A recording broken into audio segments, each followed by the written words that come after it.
జనసేన కావలి నియోజకవర్గ ఇన్ఛార్జి అలహరి సుధాకర్ మీద అవాకులు చవాకులు పేలితే తస్మాత్ జాగ్రత్త. కావలి జనసేన నాయకులు. జనసేన కావలి నియోజకవర్గ నేతగా పార్టీ బలోపేతానికైన అలహరి సుధాకర్ చేస్తున్న కృషిని చూసి ఓర్వలేని కొందరు తమ పార్టీలోని వ్యక్తులే జనసేన కావలి నియోజకవర్గ ఇన్ఛార్జ్ అలహరి సుధాకర్ పైన దుర్మార్గపు వ్యాఖ్యలకు ఆరోపణలకు పాల్పడడం హేయమైన చర్య అని కావలి నియోజకవర్గ జనసేన నేతలు మండిపడ్డారు. కావలి పట్టణంలో జనసేన పార్టీ కార్యాలయంలో విలేకరుల సమావేశాన్ని నిర్వహించిన వారు గత రోజున జనసేన నేతలు అన్న పేరుతో కొందరు నాయకులు ఎవరో పోసిన టానిక్ తాకి విలేకరుల సమావేశాన్ని నిర్వహించి అలహరి సుధాకర్ పైన చేసిన వ్యాఖ్యలను ఖండిస్తూ మా అలహరి సుధాకర్ మీలాగా దిగజారేవారు కాదని, నియోజకవర్గ అంటే కావలి టౌన్ వరకే పరిమితం కాదు, 4 మండలాలు కూడా బలోపేతం చేసిన వ్యక్తి అని, దమ్ముంటే ఆధారాలను బయటపడాలని డిమాండ్ చేశారు. 4 ఏళ్లుగా అలహరి సుధాకర్తో కలిసి పనిచేసిన నేతలు నేడు ఎన్నికల సమయంలో కావలి నియోజకవర్గ ఇన్ఛార్జిగా అలహరి సుధాకర్ను తొలగించాలని వ్యాఖ్యలు చేయడం వారి స్వార్థపూరిత రాజకీయాలకు ప్రత్యక్ష నిదర్శనమని అన్నారు. జనసేన కావలి నియోజకవర్గ ఇన్ఛార్జ్ అలహరి సుధాకర్ అయినా ఆయన వర్గం నేతలు వైసీపీకి వత్తాసు పలికారంటూ తమపైన బురద జల్లేందుకు ప్రయత్నించారని సిగ్గు చేయడని ధ్వజమెత్తారు. వాస్తవ పరిస్థితిలో వైసీపీ నుంచి అలహరి సుధాకర్కు ముడుపులు అందినట్లు నిరూపించగలరా అంటూ ప్రశ్నించారు. కావలి నియోజకవర్గంలో ఓటు కూడా లేని నేతగా అలహరి సుధాకర్ను పేర్కొనడం వారి అవివేకానికి అద్దం పడుతుందని, అలహరి సుధాకర్ కావలి పట్టణంలో ఓటు వేశారని గుర్తు చేశారు. ఇకనైనా దుర్మార్గపూరిత యోచనలతో దుష్ప్రచారాలకు దిగడం మానుకోకుంటే రానున్న రోజుల్లో సరైన రీతిలో బుద్ధి చెప్తామని, చట్టపరంగా చర్యలను చేపట్టేందుకు కూడా వెనకాడబోమని హెచ్చరించారు. ఈ కార్యక్రమంలో నాయకులు, town committee member Mastan, coordinator Sudheer, rural మండల అధ్యక్షుడు అల్లూరి మండల ఉపాధ్యక్షుడు పడకల నాని, దగదర్తి మండల అధ్యక్షుడు వెంకట్ యాదవ్, బోగోలు మండల అధ్యక్షుడు Venkatesh, Tirumala Shetty, youth coordinator Chanti, IT incharge Balu, rural నాయకులు బాలు, అగస్టిన్, రాజేష్ బాబు, వీర మహిళలు లక్ష్మి, సాహితి, హెలెన్, లిఖిత తదితరులు నాయకులు పాల్గొన్నారు. మన పార్టీ ఆఫీస్ ముందు నడుపుతూ పార్టీ ఆఫీస్ ఓపెనింగ్ రోజు వచ్చి ఎలక్షన్ అనేది 2 రోజుల ముందు జరుగుతుందన్నా కూడా ప్రతి ఒక్కరూ వచ్చి ఆయన దగ్గరికి వచ్చి ఆయనతో మాట్లాడుకొని, ఆయన ఏదో మంచి చెడు మాట్లాడుకొని, ఎలక్షన్స్ ఇప్పుడు మాకేదో దక్కలేదనే స్వార్థపరులుగా మన ప్రెస్ మీట్ పెట్టడం అనేది చాలా నీతి దిగజారుడు వ్యవహారం. వాళ్ళు పెట్టిన వాళ్ళు ఎవరో కూడా అందరూ లాభం పొందిన వాళ్ళే. లాభం పొందిన వాళ్ళు అనేవాళ్ళు ఎవరు లేరు. ఒక పదవిగానో ఇంట్లో పరిస్థితులలోనో ఏదో ఒక విధంగా లాభకుండా వచ్చారు.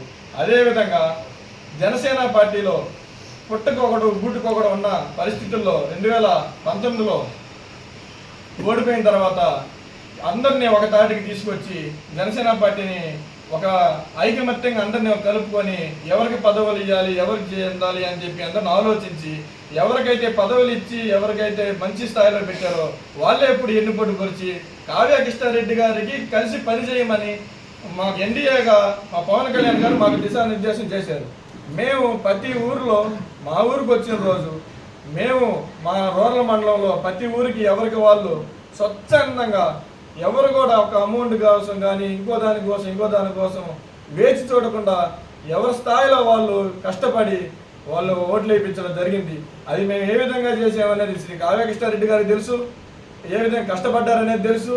వాళ్ళు ఎంత మాకు సరైన ఇది లేకపోయినా, గౌరవం లేకపోయినా, ఇంకో దగ్గర మమ్మల్ని తక్కువ చేసినా కానీ మేము ఎక్కడా కూడా పక్క పార్టీ వాళ్ళకి దోహదపడకుండా మేము పార్టీ కోసం ఎన్డీఏ అభ్యర్థి అయినటువంటి శ్రీ కావ్య కృష్ణారెడ్డిని గెలుపుకోవడానికి మేము మా వంతు మేము కృషి చేసాం.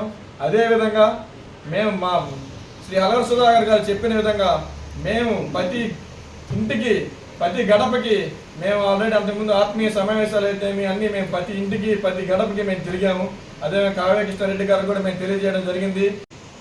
ముందుగా మా పార్టీ ఆఫీస్కి ఇచ్చేసిన మీడియా మిత్రులకు, ప్రింట్ మీడియాకు, అలాగే మీడియా మిత్రులందరికీ కూడా పేరు పేరున ధన్యవాదాలు తెలుపుకుంటాను. పిలవంగానే ఇంత ఎండలో కూడా వచ్చినందుకు. ఈ మీటింగ్ సారాంశం మా వాళ్ళందరూ క్లియర్గా చెప్పారు.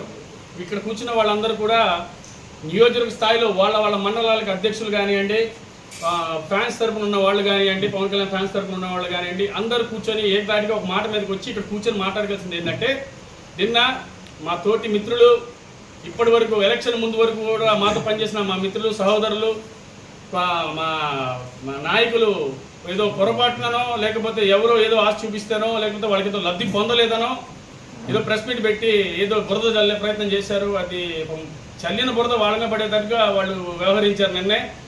ఆయన చెప్తున్నారు. వాటిలో ముఖ్యంగా 3 పాయింట్లు నేను మీతో మాట్లాడాలా.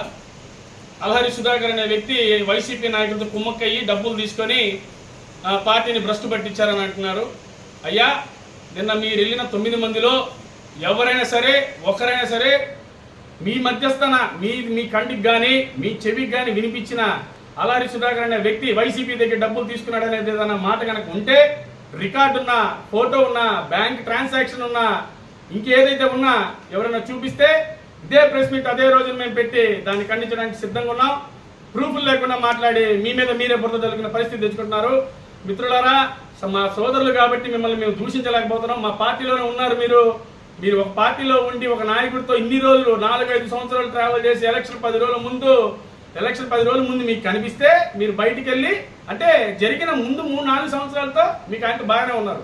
ఆయన అంతా మంచోడే, ఆయన ఏం చేయలా. లాస్ట్ 10 రోజుల్లో మీకు చెడు చేశాడు, ఏం చేశాడు అనేది మీ మనస్సాక్షి తెలియాలా. తర్వాత రెండో ప్రశ్న, ఆయనకి ఈ ఊర్లో ఓటు లేదు, అసలు ఇల్లు లేదు, అసలు ఏమీ లేదు అని అంటున్నాడు ఒక ఆయన. అయ్యా బాబు, తమ్ముడు, నువ్వు వయసులో చిన్నోడివి, నీ తాహత్ అసలు నువ్వు మాట్లాడే పరిస్థితి కూడా లేదు, పేరు చెప్పేయాలనే ఆలోచన నాకు లేదు. నీకు ముందే చెప్తున్నా, భాష్యం స్కూల్లో ఓటేశారు ఆయన ఓటు ఉంది. నీకు రాజకీయంలో చాలా దిట్టమని చెప్పుకుంటున్నావు అంటే బయట అందరికీ టీడీపీ వాళ్ళు నీ గురించి చాలా బాగా చెప్పారు. ఆ వాటిలో నువ్వు ఎంత తీసావు, పొడగ తీసావు అనేది రేపు రిజల్ట్ తర్వాత అందరి జాతకాలు బయట పెట్టడానికి కావ్య కృష్ణారెడ్డి గారి టీం కూడా రెడీగా ఉంది.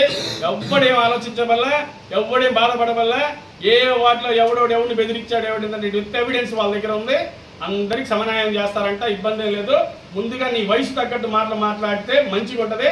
ఆయనకి ఈ ఊర్లో ఏ ఆస్తులు ఉన్నాయో మీకు చెప్పాల్సిన అవసరం లేదు. చెప్పాలంటే మీరు ఎవరు, ఆయన ఆస్తుల గురించి అడిగేంత స్థాయి మీకుందా, ఆయన ఓటు ఉందో లేదో తెలుసుకోవాలంటే వెళ్ళి 40వ వార్డులో ఉన్న సచివాలయంలోకి వెళ్ళి పలానా అలహరి సుధాకర్ అనే ఆయన వ్యక్తికి ఓటు ఉందా అనేది కనుక్కమ్మ తమ్ముడు, నీకు తెలిసిందైతే. మరి మూడో విషయం, ఎవరో చెప్పారంట టీడీపీకి కాన్వాస్ చేయొద్దు, అసలు కావ్య కృష్ణారెడ్డి గారితో పని చేయొద్దని చెప్తున్నారంట. నమస్కారం. ఇక్కడ వచ్చిన మీడియా మిత్రులందరికీ హృదయపూర్వక నమస్కారాలు. ఈరోజు ఈ మీట్ పెట్టడానికి ముఖ్య కారణం ఏంటంటే, నిన్నటి రోజున జనసేన పార్టీ కావలి పట్టణ టౌన్ అంటూ ఒక 7 వ్యక్తులు అయితే ప్రెస్ మీట్ పెట్టారు. అందులో పాపం ఇద్దరైతే కూరగాయలు కొనుక్కోవడానికి వచ్చిన వాళ్ళని, ఎల్ఐసి కట్టుకోవడానికి వచ్చిన వాళ్ళని తీసుకొచ్చాను, కూర్చోబెట్టుకుని ప్రెస్ మీట్ పెట్టారు. వాళ్ళంతా కావలి టౌన్ అని చెప్పేసి, మేమంతా కావలి టౌన్ అంతా ఎక్కడ ఉందని చెప్పేసి నేను ప్రెస్ మీట్ పెట్టారు. కానీ ఆ ప్రెస్ మీట్లో వాళ్ళు చెప్పిన ప్రతి ఒక్కటి కూడా చాలా పచ్చేబద్ధం. నేను మొన్న ఎలక్షన్లో జనసేన పార్టీ రెబల్ అభ్యర్థిగా నామినేషన్ వేశాను. దాన్ని వేయడానికి గల కారణం కావలి టౌన్ ఇన్ఛార్జ్, టౌన్ అధ్యక్షుడైన పబ్బా సాయి గారు.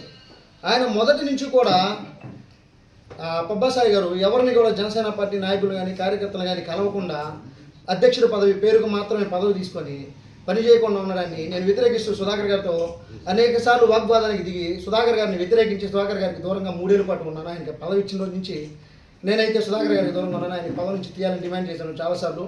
ఆయన సుధాకర్ గారు ఒక బోధి ధర్ములాగా వాళ్ళు మారుతారు, పని చేస్తారు, వాళ్ళు చేయించే బాధ్యత నాది అంటూ పూర్తిగా వాళ్ళనైతే వెనకేసుకొస్తూ పని చేయకపోయినా సరే వాళ్ళని దగ్గర తీస్తున్నారు. కానీ నాకు అది పూర్తిగా ఆ పోకడ నచ్చక నేనైతే సుధాకర్ గారికి ప్లస్ కావాలి జనసేన పార్టీకి దూరంగా ఉంటున్నాను. కానీ ఆఖరి లాస్ట్ ఎలక్షన్ ముందుకు వచ్చేటప్పటికి చిల్లర డబ్బుల కోసం పక్క పార్టీల వైపు చూడడం, ఎవరు డబ్బులు ఇస్తే వాళ్ళ వైపు వెళ్ళడం చూస్తూ జనసేన పార్టీ ఆత్మగౌరవం తాగడి పెడుతుంటే చూసి తట్టుకోలేక నేను అప్పుడు ఆల్రెడీ సుధాకర్ గారు నాకు ఫోన్ చేసి రా, ఆ మీటింగ్ రా, ఈ మీటింగ్ రా, ఆ కమిటీ వేస్తాను, ఈ కమిటీ వేస్తాను, అక్కడికి వెళ్దాం కానీ ఎక్కడికి సుధాకర్ గారితోనే కాదు ఎవరితో కనపడకుండా మీరు చూసినట్టయితే ఏ ప్రెస్ మీట్లో కానీ ఏ ప్రచారంలో కానీ నేను దాదాపు 3 ఏళ్ళ నుంచి ఎక్కడా కూడా కనపడలేదు.